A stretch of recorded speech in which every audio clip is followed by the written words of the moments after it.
Добрый вечер, земляки. Як живется без мяне, сонейка крылатейка, а ў палескай старане кожны сокал, братейка, назбірала мех грахов, ды ў расу абулася, колькі зведала шляхов, гэтак мне не чулася. Добрый вечер, земляки, добрый вечер, зелена. Тут позвонят веки, нібы маг доспеленный. Полногрудая кума прозвенит абсасами. Тут придуман не сдарма танец с выхилясами. Рукавочком до руки, пояском до пояса з вами разом, земляки, и у земли не боязно.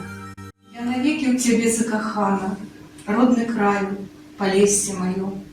Твою песню, якою сколихана, як маяк, принесу праз життя. Ми з вами знаходимося у Мірчицькій сільській бібліотеці, у покої, який присвячений пам'яті нашій славутій землячці Євгенії Іосифівні Янішиць. На этом стенде размещены фотоснимки, где Женя со своим сыном Андреем, фотоснимок мамы Марии Андреевны, фотоздимки со школьного життя Жені. Женя вчилася у початковій школі Рудка, Друзька Рудка, скончила початкову школу і протягувала учебу у вёсці Мірчиця, у Мірчицькій 8-годовій школі. Менавіта у школі Мірчицькій Женя почала писати свої перші вірші. Після закінчення 8-годки у Мірчицях Женя протягує учебу у Паризькій середній школі. І ось фотоздимок, по якій вулиці Женя ходила пешу в школу, это каля 11 километров.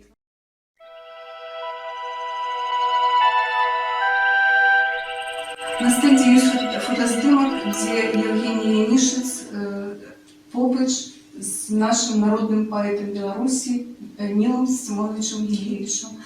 Нил Самойлович Гилевич был выкладчиком Белорусского державного университета, студентка якого была Женя Янішиць. Усё свое жыццё яны сябравалі, як настаўнік і студэнтка. Нил Самойлович Гилевич был сапраўды настаўнікам у Жені. Калі Женя яшчэ была вучаніцай парыжскай школы, яна дасылала вершы ў Мінск, і менавіта Нил Самойлович Гилевич рэдагаваў гэтыя вершы, рабіў нейкія заўвагі і проста жадаў ёй поспеху. Женя Янішиць пачала друкавацца першыя свае вершы у Полесской правде, районная газета, под псевдонимом Женя Заметкина и Евгения Иосиф. В этом куточку покоя находится творчая литературная спадщина Евгении Янішиць. За 25 годов творчей деятельности у Жени Янішиць вышло 7 сборников поэзии.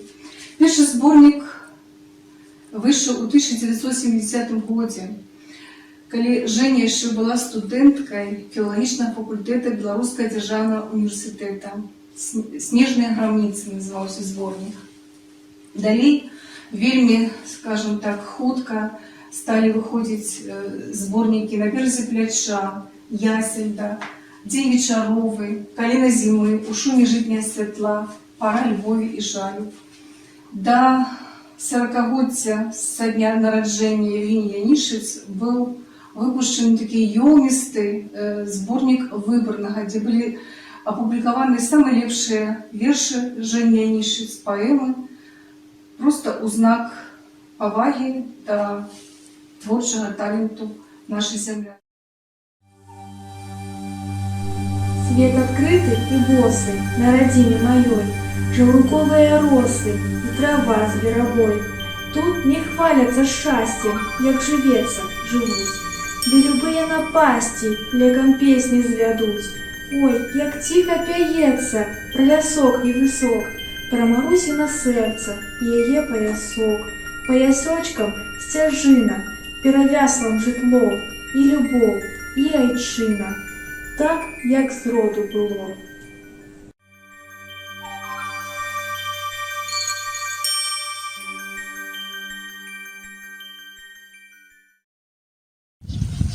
Зараз ми з вами знаходимося каля хати, у якой у 1948 году народилася Женя Янішыць. Женя прожила у гэтым доме разам з бацькамі 18 год, пакуль не поступила вучыцца ў Мінску беларускі дзяржаўны універсітэт. І далей яна просто наязджала у госці, у гэту хату да бацькоў, нешта дапамагала па гаспадарцы, привозила свайго жаніха Сергея Панізніка, знаёміла з бацькамі, з суседзямі. Хочацца ўспомніць апошні прыезд Жені Янішыць. Гэта адбылося 20 лістапада 1988 года, калі Жені спомнілася 40 гадоў. Женя ніхто не чакаў дома. Яна нікога не папярэдзіла аб сваім прыездзе. Прыехала. Маці, конечно, здзівілася, што дачка ў сваёй... Суседзі здзівіліся, што дачка 40-годдзе сваё адзначае не ў мінскім рэстаране, а захацела пабыць разам з мамай. На Палесе, на радзіме, ў сваёй хаце. У сваёй хаце, у сваім доме. Мама пазвала суседзяў, сяброў сваіх. Добра так шчыра пасядзелі, пагаварылі добра. Але Женя ў той вечар была вельмі нейкая сумная.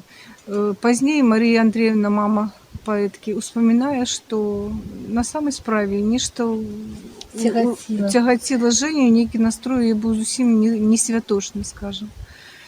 Женя паехала ранкам 21 лістапада і праз пару дзён, 25 лістапада, ей не стало. Беларусь абляцела сумная вестка.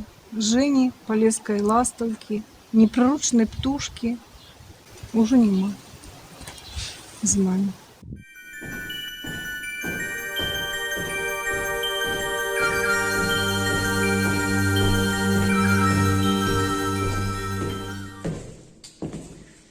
Мы зараз знаходзімся ў мерчыцкім цэнтры традыцыйнай культуры і быта спадчына Палесся. У гэтым будынку была мерчыцкая школа.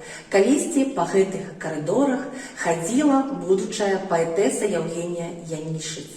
Настаўніца рускай мовы і літаратуры Падапчук Кацярына Васильевна пакінула ўспаміны пра Женю, вучаніцу 5 класа. Мне вельмі пашанцавала, што я вучыла Женю. Калі яна прыйшла да нас у мерчыцкую школу ў 5 клас, я адразу звярнула ўвагу на дзяўчынку. Яна была нейкая незвычайная, вельмі сціплая і сарамлівая, добразычлівая і спагадлівая, старанная і працавітая. Яе любілі настаўнікі і вучні. Вучылася Женя добра, асабліва па гуманітарных прадметах. Выдатна пісала сачыненні, вершы, пачала пісаць у класе 5, 6, але тайком, нікому не паказвала. Дарэчы, паэтычны дэбют яе адбыўся рана. Свой першы верш яна напісала будучы 8-класніцай. Выкладчык беларускай мовы і літаратуры Аркадзь Міронович Грэчка даў ёй загад падрыхтаваць верш да 80-годдзя Якуба Коласа. Але юная Женя рашыла напісаць верш сама і напісала, які прачытала на літаратурным вечары у школе, чым вельмі здзівіла настаўнікаў і аднакласнікаў. Потым нарадзіўся верш «Голуб», які надрукавалі ў Палескай правдзе. Женю, вучаніцу мерчыцкай 8-годкі, заўважылі і убачылі другімі вачамі. До сустрэчы, сіні ветер, белы дзень, ходзіць сонца па зарэччы, па калені ў вадзе, над ракою 2 вярбіны, 2 журботныя сястры, панад цёплай лугавінай луг запальвае кастры, старажытных сосна вечар, птушак грай і смех людзей. До сустрэчы, сіні ветер, белы дзень.